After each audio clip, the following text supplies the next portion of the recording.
Prodi S1 Akuntansi Universitas Tigubang Unisban Semarang. Kali ini saya akan mengajak teman-teman semua untuk mengenal lebih dalam lagi tentang sarana dan prasarana Universitas Tigubang Semarang. Simak video berikutnya ya. Universitas Tigubang Unisban Semarang adalah salah satu perguruan tinggi swasta yang berada di Kota Semarang. Universitas Tigubang Semarang merupakan kampus yang sudah terakreditasi B. Unisban sendiri memiliki dua lokasi kampus yang berbeda.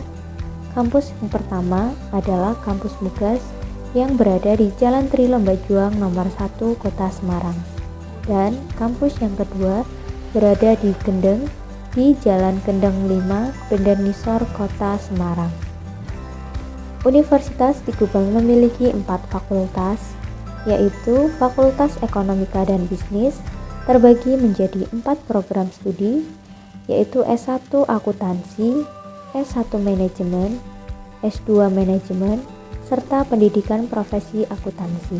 Semua program studi yang ada pada Fakultas Ekonomika dan Bisnis telah terakreditasi A dan memiliki banyak lulusan yang sangat kompeten di bidangnya. Yang kedua, terdapat Fakultas Teknologi Informasi dan Industri, terbagi menjadi 3 prodi, Fakultas Hukum dan Bahasa, terbagi menjadi 2 prodi, serta Fakultas Vokasi yang terbagi menjadi 3 program studi. Berikut merupakan visi dan misi dari Universitas Tigubang Semarang. Fasilitas-fasilitas yang sangat menunjang bagi mahasiswa diantaranya Bank Mini Syariah, perpustakaan yang berada di kampus Kendeng tepatnya pada lantai 1. Perpustakaan ini memiliki layanan BI Corner yang bekerja sama dengan Perpustakaan Bank Indonesia yang menyediakan koleksi yang berkaitan dengan perbankan. Dan BI ini juga sering memanfaatkan penggunaan perpustakaan untuk kegiatan diskusi kuliah dan mencari referensi.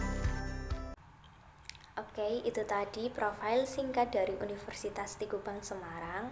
Bagi teman-teman yang ingin bergabung di Universitas Tigubang Semarang, silakan hubungi PMB Unisban atau kunjungi web kami di www.unisban.ac.id. Terima kasih.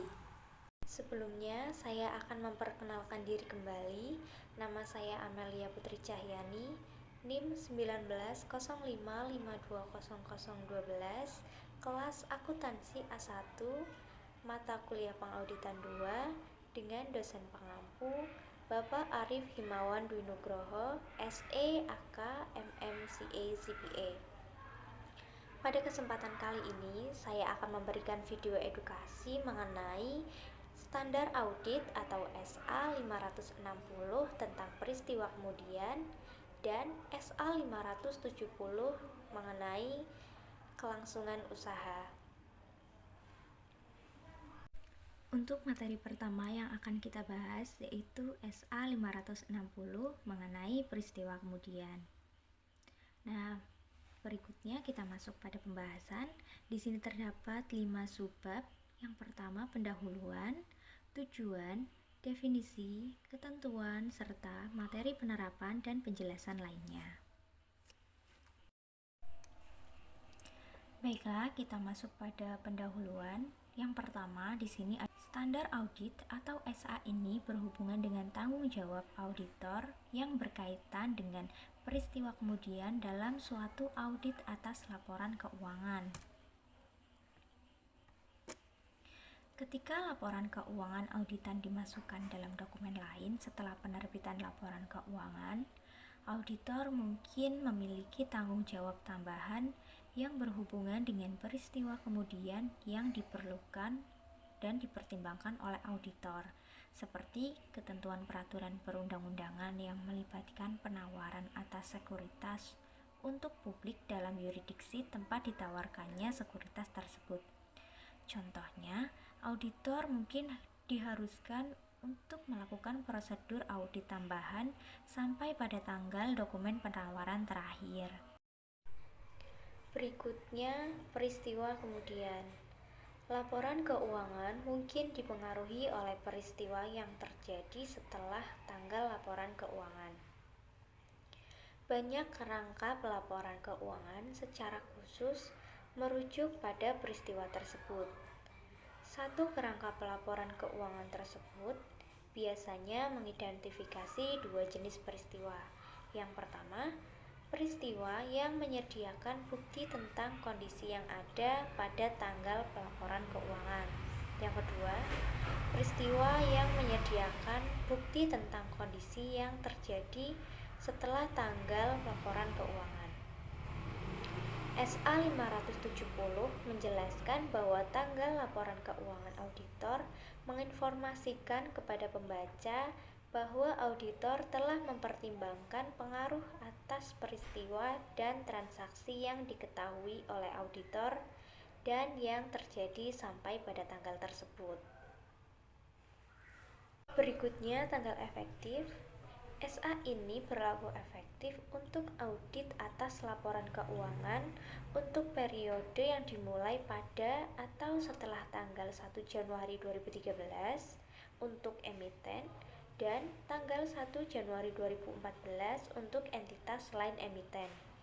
Pada penerapan dini dianjurkan untuk entitas lain emiten.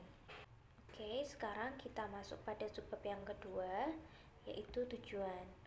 Pada SA 560 ini terdapat dua tujuan. Yang pertama, memperoleh bukti audit yang cukup dan tepat tentang apakah peristiwa yang terjadi antara tanggal pelaporan keuangan dan tanggal laporan auditor yang mengharuskan penyesuaian pengungkapan dalam laporan keuangan secara tepat telah digambarkan dalam laporan keuangan tersebut sesuai dengan kerangka pelaporan keuangan yang berlaku. Yang kedua, merespon secara tepat fakta yang diketahui oleh auditor setelah tanggal laporan auditor, yang mana jika diketahui oleh auditor pada tanggal tersebut, kemungkinan menyebabkan auditor mengubah laporan auditnya. Pada subbab yang ketiga, menjelaskan tentang definisi. Nah, berikut ini merupakan istilah-istilah yang sering muncul pada SA 560. Yang pertama, tanggal laporan keuangan. Tanggal laporan keuangan merupakan tanggal akhir dari periode terakhir yang dicakup oleh laporan keuangan. Yang kedua, tanggal pengesahan laporan keuangan, yaitu tanggal yang pada saat itu semua laporan yang membentuk laporan keuangan, termasuk catatan atas laporan keuangan yang bersangkutan, telah disusun dan pihak yang berwenang telah menyatakan bertanggung jawab atas laporan keuangan tersebut. 3. Tanggal laporan auditor merupakan tanggal yang dicantumkan oleh auditor dalam laporannya atas laporan keuangan berdasarkan SA 700. Keempat, tanggal diterbitkannya laporan keuangan di sini merupakan tanggal tersedianya laporan auditor dan laporan keuangan auditan bagi pihak ketiga. Yang terakhir, peristiwa kemudian merupakan peristiwa yang terjadi di antara tanggal laporan keuangan dan tanggal laporan auditor, serta tanggal yang diketahui oleh auditor setelah tanggal laporan auditor. Kita masuk pada subbab yang keempat, yaitu ketentuan peristiwa yang terjadi antara tanggal laporan keuangan dengan tanggal laporan auditor. Yang pertama, auditor harus melaksanakan prosedur audit yang dirancang untuk memperoleh bukti audit yang cukup dan tepat, bahwa seluruh peristiwa yang terjadi antara tanggal laporan keuangan dengan tanggal laporan auditor yang mengharuskan penyesuaian atau pengungkapan dalam laporan keuangan telah teridentifikasi. Namun, auditor tidak diharapkan untuk melakukan prosedur audit tambahan atas hal-hal yang mana prosedur audit yang sebelumnya diterapkan telah menyediakan kesimpulan yang memadai. Tergantung pada penilaian risiko oleh auditor, Prosedur audit yang diisyaratkan dalam paragraf 6 mungkin mencakup prosedur yang diperlukan untuk memperoleh bukti audit yang cukup dan tepat, meliputi penelaahan atau pengujian atas catatan akuntansi atau transaksi yang terjadi antara tanggal laporan keuangan dan tanggal laporan auditor. 2. Auditor harus melakukan prosedur yang disyaratkan sehingga prosedur tersebut mencakup periode dari tanggal laporan keuangan sampai ke tanggal laporan auditor atau periode terdekat yang dapat dicapai. Auditor harus mempertimbangkan penilaian risiko auditor dalam menetapkan sifat dan luas prosedur audit, yang harus mencakup hal-hal sebagai berikut. Yang pertama, memperoleh suatu pemahaman tentang prosedur yang telah ditetapkan oleh manajemen untuk memastikan bahwa peristiwa kemudian teridentifikasi. Kedua, meminta keterangan dari manajemen dan jika relevan, pihak yang bertanggung jawab atas tata kelola tentang peristiwa kemudian yang telah terjadi yang mungkin mempengaruhi laporan keuangan. Ketiga, membaca risalah rapat ketika ada tentang pemilik manajemen dan pihak yang bertanggung jawab atas tata kelola entitas yang rapat tersebut diadakan setelah tanggal laporan keuangan dan meminta keterangan tentang hal-hal yang dibahas dalam rapat tersebut yang risalah hasil rapatnya belum tersedia. Kemudian yang terakhir, membaca laporan keuangan interim terakhir entitas jika ada. Yang ketiga, merupakan representasi tertulis, di mana auditor harus meminta kepada manajemen dan jika relevan, pihak yang bertanggung jawab atas tata kelola untuk memberikan suatu representasi tertulis berdasarkan SA 5803 yang menyatakan bahwa seluruh peristiwa yang terjadi setelah tanggal laporan keuangan dan memerlukan penyesuaian atau pengungkapan sesuai dengan kerangka pelaporan keuangan yang berlaku telah disesuaikan atau diungkapkan. Fakta yang diketahui oleh auditor setelah tanggal laporan auditor namun sebelum tanggal laporan keuangan diterbitkan. Pertama, auditor tidak memiliki kewajiban untuk melakukan prosedur audit atas laporan keuangan setelah tanggal laporan auditor.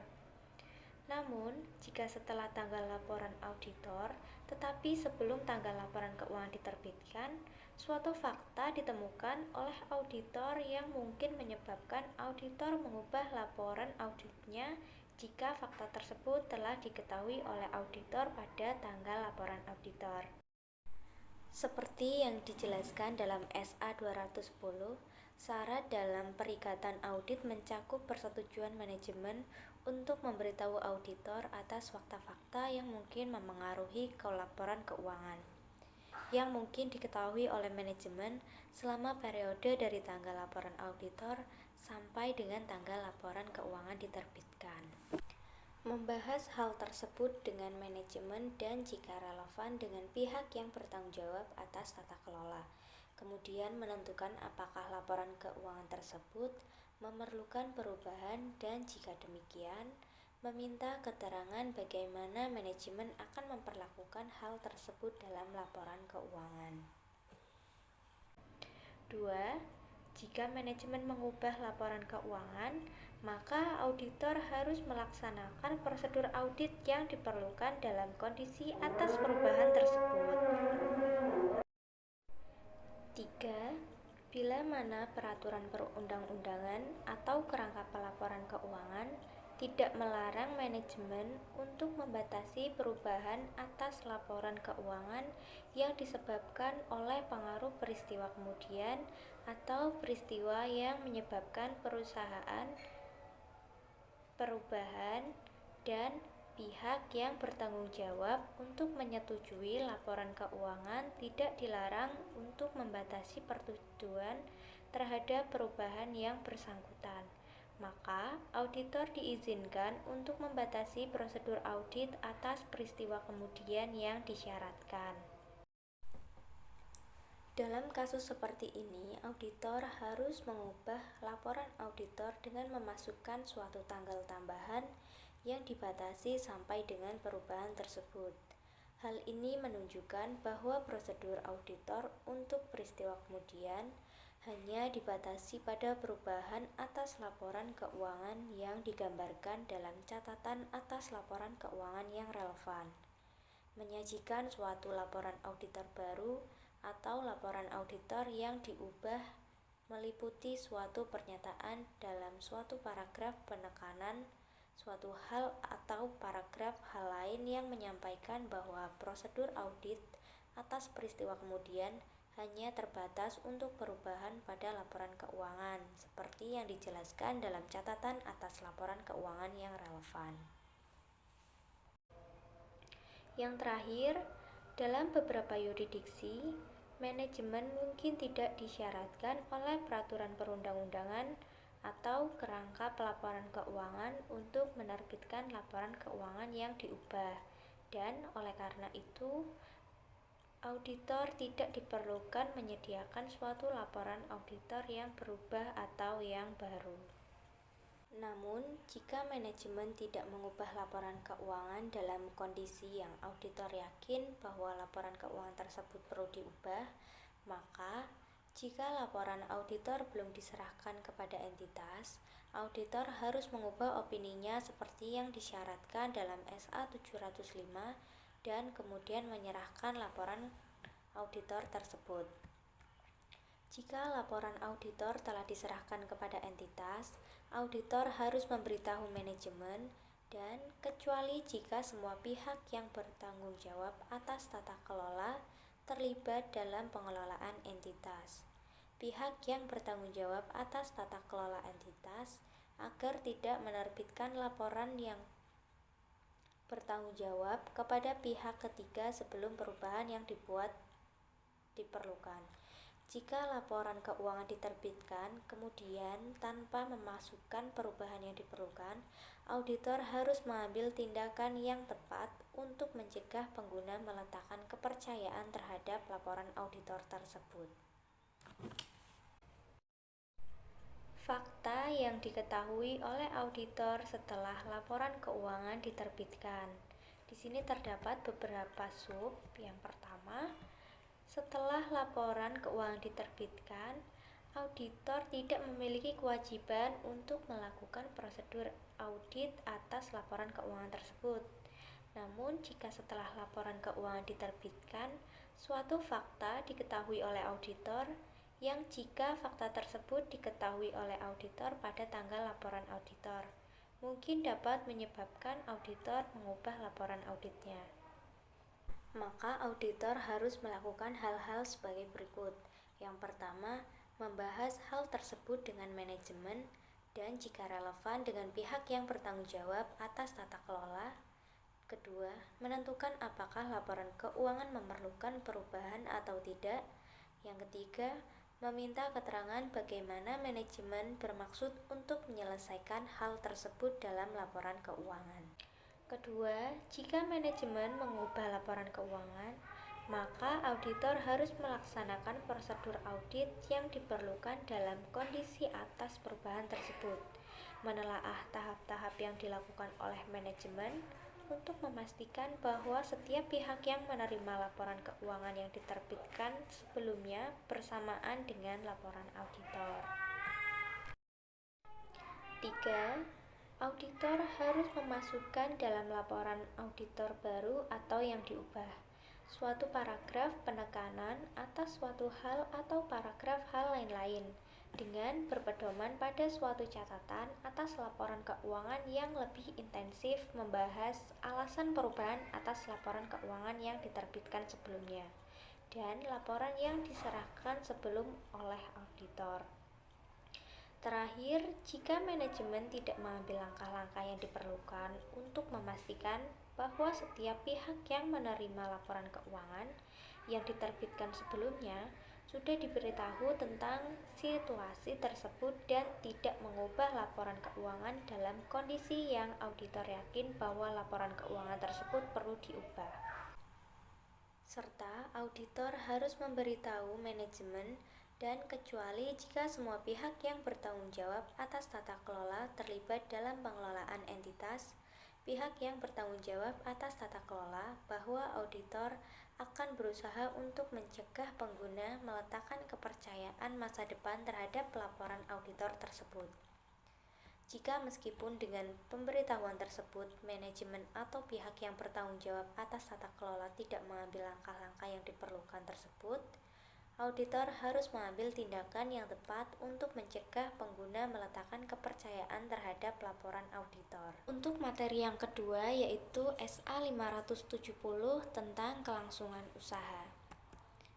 Pada SA 570 ini terdapat 4 pembahasan. Yang pertama, pendahuluan, tujuan, ketentuan, serta penerapan dan penjelasan lainnya. Oke, sekarang kita masuk pada pendahuluan. Yang pertama ada ruang lingkup. Standar audit atau SA ini mengatur tanggung jawab auditor dalam audit atas laporan keuangan yang berkaitan dengan penggunaan asumsi kelangsungan usaha oleh manajemen dalam penyusunan laporan keuangan. Selanjutnya, asumsi kelangsungan usaha.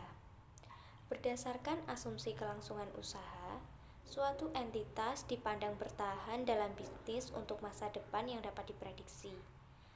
Laporan keuangan bertujuan umum disusun atas suatu basis kelangsungan usaha, kecuali manajemen bermaksud untuk melikuidasi entitas atau menghentikan operasinya, atau tidak memiliki alternatif yang realistis selain melakukan tindakan tersebut di atas.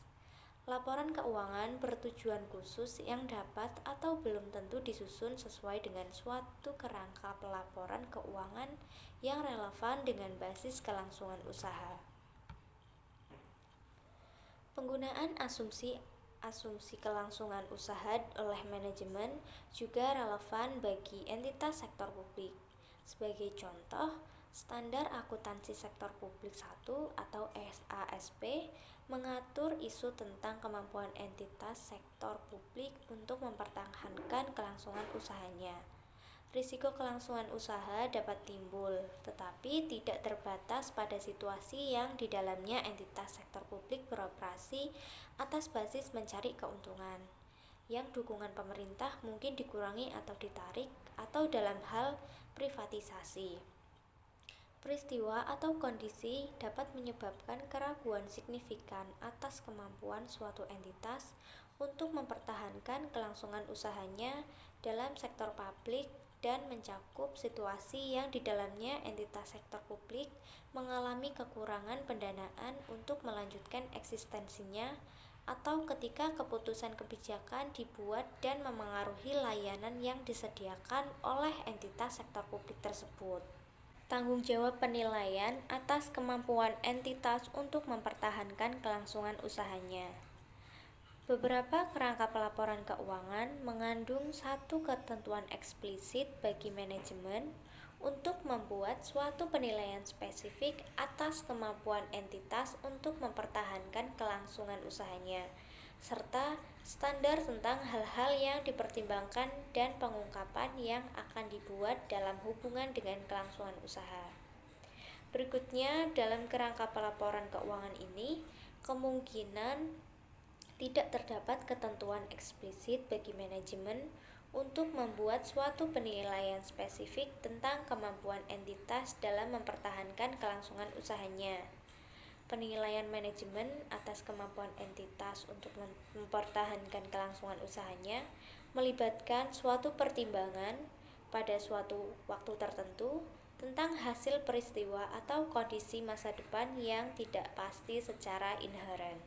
Faktor-faktor berikut ini yang mungkin relevan dengan pertimbangan tersebut, antara lain tingkat ketidakpastian yang berkaitan dengan hasil suatu peristiwa atau kondisi meningkatkan secara signifikan hasil yang terjadi. Kemudian, ukuran dan kompleksitas entitas, sifat dan kondisi bisnisnya, serta tingkat keterpengaruhannya oleh faktor-faktor eksternal memengaruhi pertimbangan tentang hasil peristiwa dan kondisi. Dan yang terakhir, setiap pertimbangan tentang masa depan didasarkan atas informasi yang tersedia ketika pertimbangan dilakukan. Pada slide ini membahas tentang tanggung jawab auditor. Nah, tanggung jawab auditor di sini adalah untuk memperoleh bukti audit yang cukup dan tepat tentang ketepatan penggunaan asumsi kelangsungan usaha oleh manajemen dalam penyusunan dan penyajian laporan keuangan, serta untuk menyimpulkan apakah terdapat suatu ketidakpastian material tentang kemampuan entitas untuk mempertahankan kelangsungan usahanya. Tanggung jawab ini ada bahkan ketika kerangka pelaporan keuangan tidak mencantumkan secara eksplisit adanya keharusan bagi manajemen untuk membuat suatu penilaian spesifik atas kemampuan entitas dalam mempertahankan kelangsungan usahanya. Namun, seperti yang dijelaskan di SA 200, pengaruh potensial dari keterbatasan inheren atas kemampuan auditor untuk mendeteksi kesalahan penyajian material adalah lebih besar untuk peristiwa atau kondisi di masa depan yang menyebabkan suatu entitas untuk berhenti mempertahankan kelangsungan usahanya. Auditor tidak dapat memprediksi peristiwa atau kondisi di masa depan tersebut. Oleh karena itu, ketiadaan pengacuan pada ketidakpastian kelangsungan usaha dalam suatu laporan auditor tidak dapat dipandang sebagai suatu jaminan atas kemampuan entitas untuk mempertahankan kelangsungan usahanya. Pada tanggal efektif, SA ini berlaku efektif untuk audit atas laporan keuangan untuk periode yang dimulai pada atau setelah tanggal 1 Januari 2013 untuk emiten atau 1 Januari 2014 untuk entitas selain emiten. Penerapan ini dianjurkan untuk entitas selain emiten. Selanjutnya kita masuk pada subbab yang kedua, yaitu tujuan auditor. Di sini terdapat 3 tujuan auditor. Yang pertama, untuk memperoleh bukti audit yang cukup tepat tentang ketepatan penggunaan asumsi kelangsungan usaha oleh manajemen dalam penyusunan laporan keuangan. 2. Untuk menyimpulkan berdasarkan bukti audit yang diperoleh, apakah suatu ketidakpastian material yang terkait dengan peristiwa atau kondisi yang dapat menyebabkan keraguan signifikan atas kemampuan entitas untuk mempertahankan kelangsungan usahanya. Serta yang ketiga, untuk menentukan dampak terhadap laporan auditor. Pada subbab yang ketiga, yaitu ketentuan, prosedur penilaian risiko dan aktivitas terkait. Ketika melakukan prosedur penilaian risiko seperti yang diharuskan oleh SA 315, auditor harus mempertimbangkan apakah terdapat peristiwa atau kondisi yang dapat menyebabkan keraguan signifikan atas kemampuan entitas untuk mempertahankan kelangsungan usahanya. Nah, berikut contoh-contoh peristiwa atau kondisi baik secara individual maupun secara kolektif yang dapat menyebabkan keraguan signifikan tentang asumsi kelangsungan usaha. Yang pertama ada keuangan. 1. Posisi liabilitas bersih atau liabilitas bersih lancar. Yang kedua, pinjaman dengan waktu pengembalian tetap mendekati jatuh temponya tanpa prospek yang realistis atas pembaruan atau pelunasan, atau pengandalan yang berlebihan pada pinjaman jangka pendek untuk mendanai aset jangka panjang. 3. Indikasi penarikan dukungan keuangan oleh kreditor. Yang berikutnya, operasi. Pertama, intensi manajemen untuk melikuidasi entitas atau untuk menghentikan operasinya. 2. Hilangnya manajemen kunci tanpa penggantian. 3. Hilangnya suatu pasar utama, pelanggan utama, waralaba, lisensi, atau pemasok utama. Nah, contoh yang terakhir yaitu lain-lain. 1. Ketidakpatuhan terhadap ketentuan permodalan atau ketentuan struktural lainnya. 2. perkara hukum yang dihadapi entitas yang jika berhasil dapat mengakibatkan tuntutan kepada entitas yang kemungkinan kecil dapat dipengaruhi oleh entitas. 3. Perubahan dalam peraturan perundang-undangan atas kebijakan pemerintah yang diperkirakan akan memberikan dampak buruk bagi entitas. Jika penilaian telah dilakukan, maka auditor harus mendiskusikan penilaian tersebut dengan manajemen dan menentukan apakah manajemen telah mengidentifikasi peristiwa atau kondisi yang baik secara individual maupun secara kolektif, dapat menyebabkan keraguan signifikan atas kemampuan entitas dalam mempertahankan kelangsungan usahanya. Dan jika demikian, rencana manajemen untuk menghadapinya, atau jika penilaian tersebut belum dilakukan, maka auditor harus mendiskusikan dengan manajemen basis penggunaan asumsi kelangsungan usaha yang dimaksudkan dan meminta keterangan kepada manajemen apakah terdapat peristiwa atau kondisi yang baik secara individual atau secara kolektif dapat menyebabkan keraguan signifikan atas kemampuan entitas untuk mempertahankan kelangsungan usahanya.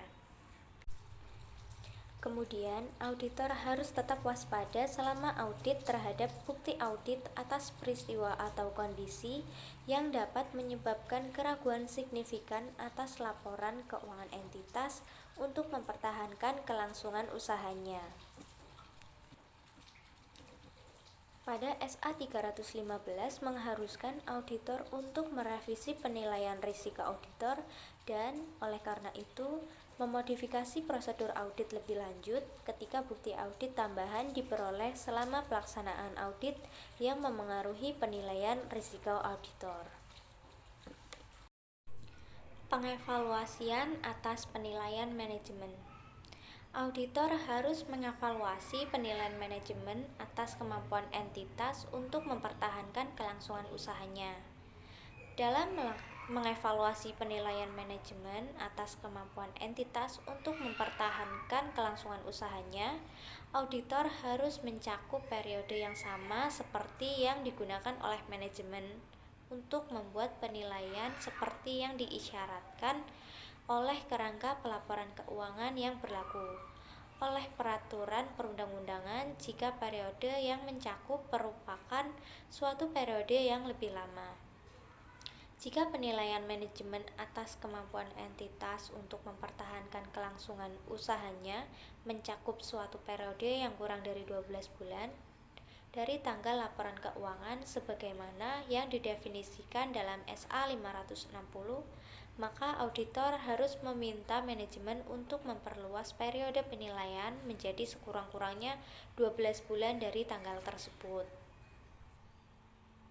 Dalam mengevaluasi penilaian manajemen, auditor harus mempertimbangkan apakah penilaian manajemen menyangkup seluruh informasi relevan yang diketahui oleh auditor berdasarkan hasil audit yang dilakukannya. Yang ketiga, periode setelah penilaian manajemen. Auditor harus menanyakan kepada manajemen tentang pengetahuan manajemen atas peristiwa atau kondisi setelah periode penilaian manajemen yang dapat menyebabkan keraguan signifikan atas kemampuan entitas untuk mempertahankan kelangsungan usahanya. Auditor tetap waspada terhadap kemungkinan adanya peristiwa yang diketahui, baik yang terjadwal maupun yang tidak terjadwal, atau kondisi yang akan terjadi setelah periode penilaian yang digunakan oleh manajemen yang dapat menimbulkan pertanyaan tentang ketepatan penggunaan asumsi kelangsungan usaha oleh manajemen dalam penyusunan laporan keuangan. Oleh karena itu, tingkat ketidakpastian yang terkait dengan hasil suatu peristiwa atau kondisi meningkatkan seiring berjalannya waktu. Dalam mempertimbangkan peristiwa atau kondisi lebih lanjut di masa depan, maka indikasi atas isu-isu kelangsungan usaha perlu bersifat signifikan sebelum auditor perlu mempertimbangkan untuk melakukan tindakan lebih lanjut. Selain menanyakan kepada manajemen, auditor tidak memiliki tanggung jawab untuk melakukan prosedur audit lainnya untuk mengidentifikasi peristiwa atau kondisi yang dapat menyebabkan keraguan signifikan atas kemampuan entitas untuk mempertahankan kelangsungan usahanya setelah periode yang dinilai oleh manajemen. Berikutnya, prosedur audit tambahan ketika peristiwa atau kondisi teridentifikasi. Ketika peristiwa atau kondisi telah teridentifikasi yang dapat menyebabkan keraguan signifikan atas kemampuan entitas untuk mempertahankan kelangsungan usahanya, auditor harus memperoleh bukti audit yang cukup dan tepat untuk menentukan apakah terdapat suatu ketidakpastian material melalui pelaksanaan prosedur audit tambahan, termasuk pertimbangan atas faktor-faktor yang memitigasi. Nah, pada prosedur tersebut harus mencakup yang pertama, jika manajemen belum melakukan suatu penilaian atas kemampuan entitas untuk mempertahankan kelangsungan usahanya, maka auditor harus meminta manajemen untuk melakukan penilaian tersebut. Yang kedua, mengevaluasi rencana manajemen atas tindakan di masa depan yang berkaitan dengan penilaian kelangsungan usaha entitas. Apakah hasil rencana tersebut kemungkinan memperbaiki situasi, dan apakah rencana manajemen layak dilaksanakan sesuai dengan kondisinya. Berikutnya yang ketiga, jika entitas telah membuat suatu perkiraan arus kas dan analisis atas perakiraan tersebut merupakan suatu faktor yang signifikan dalam mempertimbangkan hasil masa depan dari peristiwa atau kondisi dalam mengevaluasi rencana manajemen di atas tindakan masa depan, maka auditor harus melakukan hal tersebut. Yang pertama, mengevaluasi keandalan data yang melandasi penyusunan perakiraan tersebut dan menentukan apakah dapat dukungan yang cukup untuk asumsi yang melandasi perkiraan tersebut. Yang keempat, mempertimbangkan apakah setiap fakta atau informasi tambahan telah tersedia sejak tanggal dilakukannya penilaian tersebut oleh manajemen.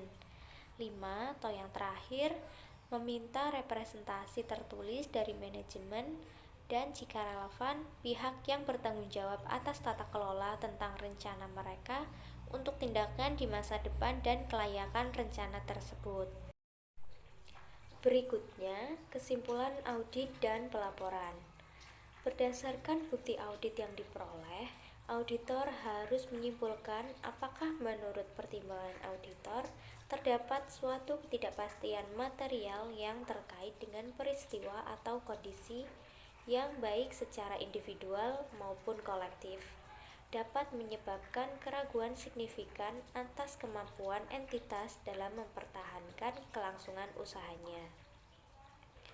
Suatu ketidakpastian material terjadi ketika signifikansi dampak potensial dan kemungkinan terjadi adalah kesedemikian rupa yang menurut pertimbangan auditor, pengungkapan dan yang tepat atas sifat dan implikasi ketidakpastian tersebut diperlukan untuk 1. Dalam hal kerangka penyajian laporan kurang wajar, yaitu penyajian yang wajar atas laporan keuangan, atau dalam hal kerangka kepatuhan, laporan tidak menyesatkan. Penggunaan asumsi kelangsungan usaha sudah tepat, tetapi terdapat suatu ketidakpastian material.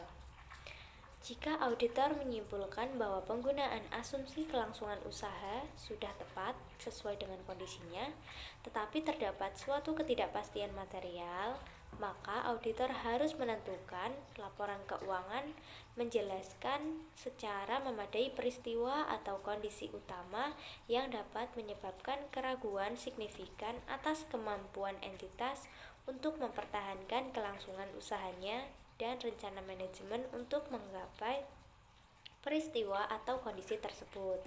Kemudian mengungkapkan secara jelas bahwa terdapat ketidakpastian material yang terkait dengan peristiwa atau kondisi yang dapat menyebabkan keraguan signifikan atas kemampuan entitas untuk mempertahankan kelangsungan usahanya, dan oleh karena itu entitas tersebut kemungkinan tidak mampu untuk merealisasikan asetnya dan melunasi liabilitasnya dalam kegiatan bisnis normal. Selanjutnya, jika pengungkapan yang tidak memadai dicantumkan dalam laporan keuangan, maka auditor harus menyatakan suatu opini tidak wajar dengan pengecualian atau opini tidak wajar sesuai dengan kondisinya. Berdasarkan SA 705, auditor harus menyatakan dalam laporan auditor bahwa terdapat suatu ketidakpastian material yang dapat menyebabkan keraguan signifikan atas kemampuan entitas untuk mempertahankan kelangsungan usahanya. Penggunaan asumsi kelangsungan usaha yang tidak tetap. Nah, jika laporan keuangan telah disusun berdasarkan suatu basis kelangsungan usaha, tetapi menurut pertimbangan auditor, penggunaan asumsi kelangsungan usaha dalam laporan keuangan oleh manajemen adalah tidak tepat, maka auditor harus menyatakan suatu opini tidak wajar. Jika manajemen entitas diharuskan atau memilih untuk menyusun laporan keuangan ketika penggunaan asumsi kelangsungan usaha tidak tepat kondisinya, maka laporan keuangan disusun dengan menggunakan suatu basis alternatif. Penggunaan asumsi kelangsungan usaha yang tidak tetap. Jika laporan keuangan telah disusun berdasarkan suatu basis kelangsungan usaha, tetapi menurut pertimbangan auditor, penggunaan asumsi kelangsungan usaha dalam laporan keuangan oleh manajemen adalah tidak tepat, maka auditor harus menyatakan suatu opini tidak wajar. Keengganan manajemen untuk membuat atau memperluas penilaiannya. Jika manajemen tidak mau membuat atau memperluas penilaiannya, bila diminta untuk melakukan hal itu oleh auditor, maka auditor harus mempertimbangkan implikasinya terhadap laporan auditor. Berikutnya, komunikasi dengan pihak yang bertanggung jawab atas tata kelola. Kecuali jika semua pihak yang bertanggung jawab atas tata kelola terlibat dalam pengelolaan entitas, auditor harus mengomunikasikan dengan pihak yang bertanggung jawab atas tata kelola. Peristiwa atau kondisi yang mungkin menimbulkan keraguan signifikan terhadap kemampuan entitas dalam mempertahankan kelangsungan usahanya. Selanjutnya, penundaan signifikan dalam persetujuan atas laporan keuangan. Jika terjadi penundaan signifikan dalam persetujuan atas laporan keuangan oleh manajemen atau pihak yang bertanggung jawab atas tata kelola setelah tanggal laporan keuangan, maka auditor harus menanyakan alasan penundaan tersebut. Jika auditor meyakini bahwa penundaan tersebut mungkin terkait dengan peristiwa atau kondisi yang berkaitan dengan penilaian kelangsungan usaha, maka auditor harus melakukan prosedur audit tambahan serta mempertimbangkan pengaruhnya terhadap kesimpulan auditor tentang keberadaan suatu ketidakpastian material. Baiklah teman-teman semua, mungkin cukup sekian pemaparan video edukasi SA 560 dan SA 570 dari saya. Semoga video ini dapat bermanfaat bagi kita semua yang menontonnya. Jangan takut jatuh, karena yang tidak pernah memanjatlah yang tidak pernah jatuh. Jangan takut gagal, karena yang tidak pernah gagal hanyalah orang yang tidak pernah melangkah. Jangan takut salah, karena dengan kesalahan yang pertama, kita dapat menambah pengetahuan untuk mencari jalan yang benar pada langkah yang kedua. Jadilah penerus akuntan muda yang memiliki integritas dan bertanggung jawab. Segera daftarkan diri kalian di Universitas Tigubang Semarang, karena di kampus ini banyak fasilitas yang dapat menunjang pendidikan mahasiswanya. So, bagi teman-teman semua yang ingin berkuliah di Universitas Tigubang Semarang, silakan hubungi bagian PMB Unisbank atau kunjungi web kami www.unisbank.ac.id. Terima kasih.